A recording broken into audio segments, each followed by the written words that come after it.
Hey, Ed Moses here, and hey, I want to tell you a little story about an experiment I did with karma.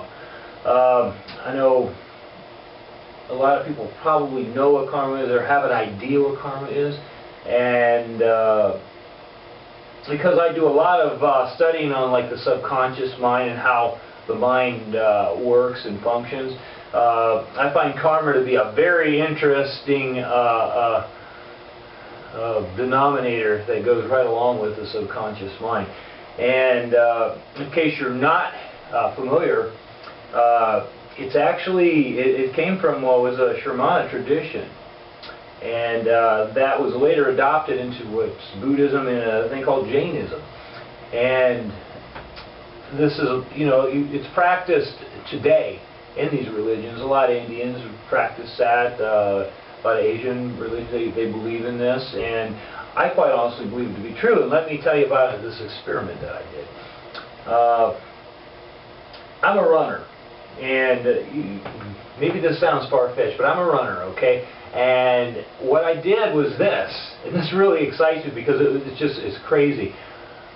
Many of my runs in the past, you know, when I had a stressful job some time back, what I used to do is I would run after work. I thought it would help relieve the stress, and many times it did. But there were certain days when my stress was really high.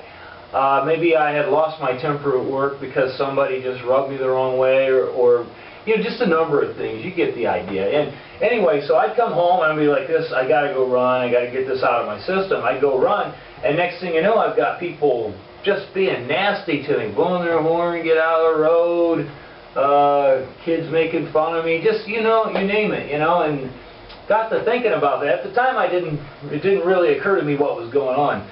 And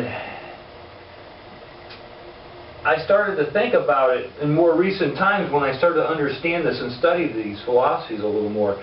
And what had happened was, one day I decided, okay, on a subconscious level, if people can read into me or read into how I feel, what I'm thinking in some way, not realizing they're doing this, before I go run, I'm going to do something different. And I ran, and I did exactly that. I sat down before I ran, and I said to myself, today people are going to see me in a different light. They're going to see me as a kind person, an influential person, and they're going to like me. And I really felt that it was vibrating through my system really strong, and I felt really good about that. And so I ran, and during that run, it was the strangest effect. The strangest things were happening. I had people waving to me in their cars. I had kids just, you know, saying, "Hey dude, how are you?" Just real friendly. And I had one lady was cheering at me to keep going, and I'm like, wow.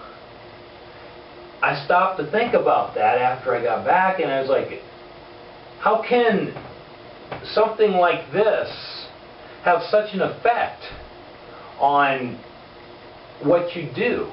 How can this happen? So anyway, you know, just a funny little experiment. Maybe you'll think that's crazy, maybe you don't. Maybe you can relate to it. But stop and think for a minute on that, just on that premise. Now, if you think about it, for karmic action, all things are relevant. All things they work together.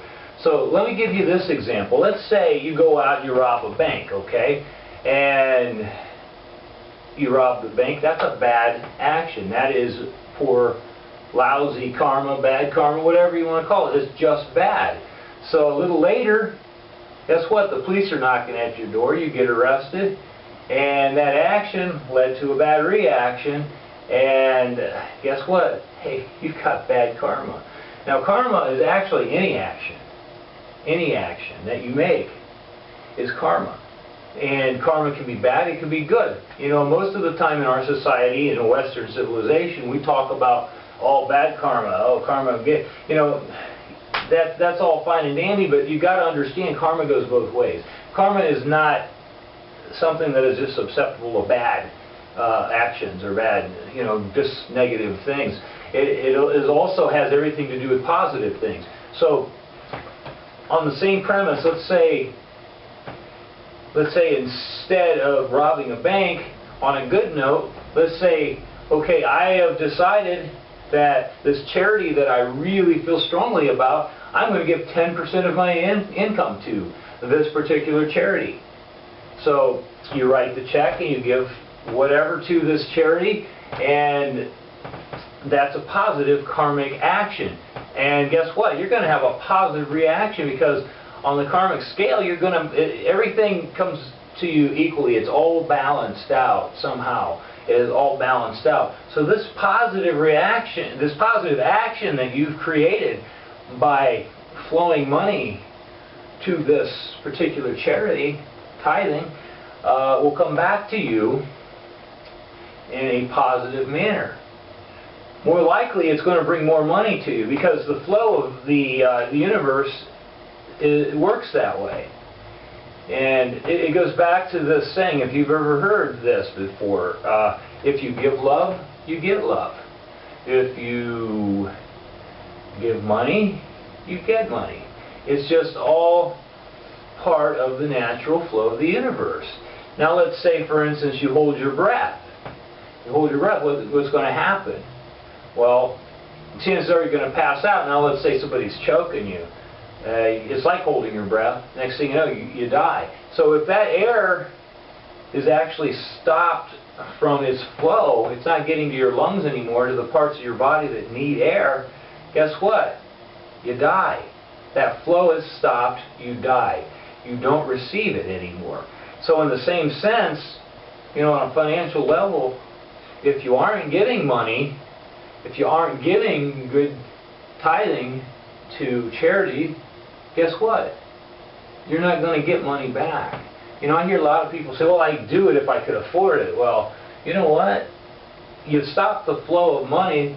That's why it's not coming back to you. That's why you can't afford it. You just need to take the time and just do it. If you really believe in something, just do it. It goes with anything that you get involved with. It isn't just money, it isn't just love. Anything in life, if you give, you're going to get in return. I know with me, and I've done this because I've done a lot of reading of Deepak Chopra and his 7 Laws of Success, and I really firmly think this is good listening. Buy the book, listen to the audio, do whatever you got to do, check it out. But what I do a lot now is, people, even if they're not nice to me, I will say something, not out loud, but in my mind, I will say, bless that person, they must be having a bad day, I wish them more happiness and love in their life.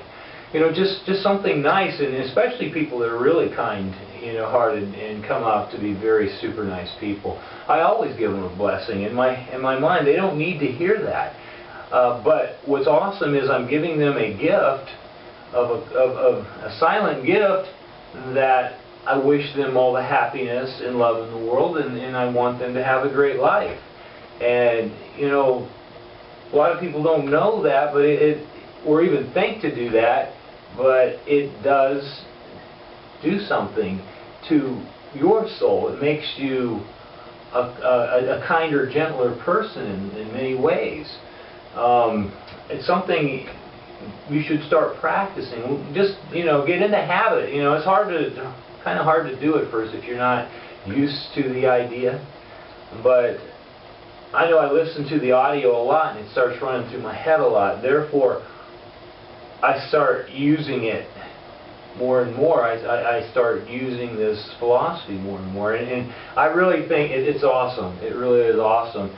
And like I said, anything, all the goodness that you give to people is going to flow back. It's a beautiful thing. So on my karma video here, I'm hoping that you can see the value in this. I've really enjoyed and was looking forward to doing this video, and I really hope that I've driven in a positive point to you that even if you don't believe in karma, that somehow you can see the goodwill and that's involved in all this and utilize it. And no matter what religion that you are believing in, you know, it doesn't matter, because no matter who you feel God or whatever is, this just the positive release is always going to have a positive reaction. So anyway, I enjoyed making this video, and I'm going to leave you at that. I will see you in the next video. Have a great day now. Bye.